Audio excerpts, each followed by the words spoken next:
Hello, my name is Abby, And my name is Jess. And my name is Salase. and welcome to our project. Our project is about spam email detection.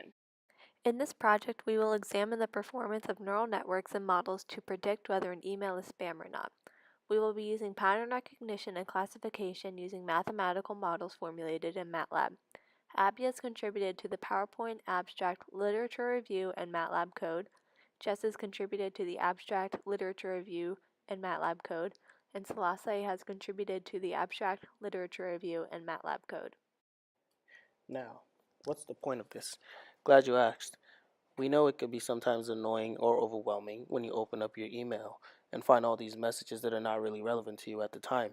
And that's why we feel that a neural network that can accurately detect and separate spam emails from your important emails could be helpful. The inputs for our neural network is data from UC Irvine. Compiled in that folder was an Excel sheet of numbers. There are 57 attributes of the emails, and each attribute is the percentage of words in the email that match that word out of the total number of words in the email. Boxed in red are some of the words that were accounted for in spam, words like money or receive. The picture on the bottom represents the makeup of our neural network. There are 57 inputs, 10 hidden neurons, and we will get 1 output. Our MATLAB code uses pattern recognition to evaluate whether an email is spam or not. This is the code for our trained neural network function. The network takes as an input a Q by 57 matrix, where Q is the number of incoming emails to be evaluated, and 57 is for the 57 attributes for each sample evaluated. The function returns a vector of size Q by 1 containing the respective likelihoods that each incoming email message is spam, given as a percentage between 0 and 1. So if, for example, we input 5 sample input emails, the returned vector would contain the 5 probabilities associated with the emails and how likely they were to be spam, given as a number between 0 and 1. Under the neural network constants section of the code, it is worth noting the 2 layers of the network. These contain biases and weights, which are constants derived during the training of our network that are used in the process of transforming the data input to the network in order to produce the likelihood that an incoming email is spam.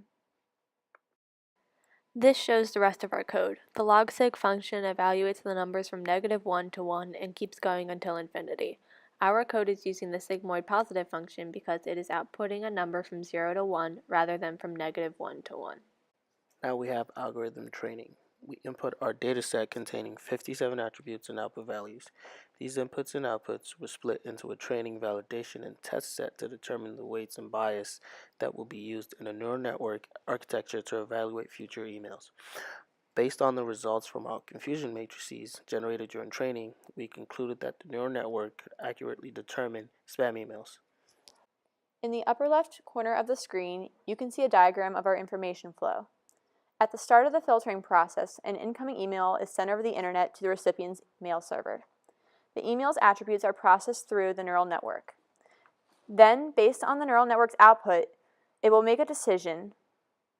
If the neural network indicates a high likelihood of the message being spam, about 60% or greater, the message will be sent to the user's spam box. Otherwise, it will be sent to the user's inbox. That concludes the information flow. In the diagram in the lower right corner of the screen, you can see the function flow within our spam filtering mechanism.